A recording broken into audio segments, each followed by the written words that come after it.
Fit-tmiem il-konferenza Envision 2050, il-Prim Ministru Robert Abela qal li l-Viżjoni Malta 2050 mhijiex biss pjan imma hija wegħda li rridu nagħmlu magħna nfusna bħala poplu Malti wawċi. Il-konferenza mifruxa fuq 3 ijiem laqqet flimkien 500 imprenditur u self-employed li flimkien fasslu s-suġġerimenti tagħhom għal ħolqien tal-Viżjoni Malta 2050 u ħadmu fuq tkabbir ekonomiku iktar sostenibbli, l-kwalità tal-ħajja, pajjiżi li kapaċi jfendi għal rasu u ppjanar bil-ħsieb. Il-Prim Ministru rrimarka li din il-viżjoni li se tiddefinixxi l-futur ta' Malta mhux se tkun dokument statiku imma qafas ħaj li jagħti priorità lil kwalità tal-ħajja taċ-ċittadini kollha. It is also a commitment to creating a nation that is resilient, innovative and inclusive.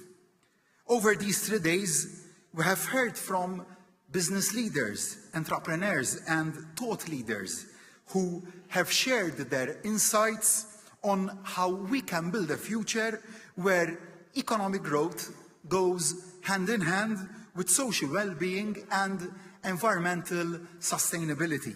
Dan ifisser qal il-Prim Ministru li mhux biss qed jiġu indirizzati l-isfidi ta' bħalissa ma qed jiġu antiċipati l-ħtiġijiet tal-ġenerazzjonijiet futuri.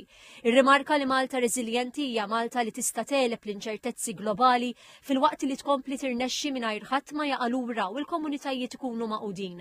Il-Prim Ministru qal li l-pajjiż ikompli jagħmel suċċess bis-semm u l-isforzi ta' kulħadd, inkluż tal-komunità tan-negozji u l-imprendituri.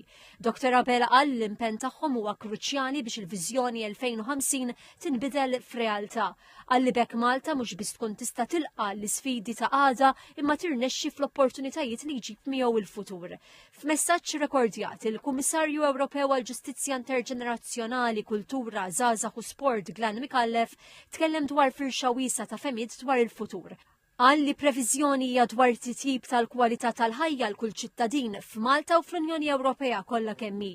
Din il-konvenzjoni kienet waħda minn serje ta' metodi ta' konsultazzjoni li għaddejjin bħalissa fit-tfassil ta' Viżjoni Malta 2050.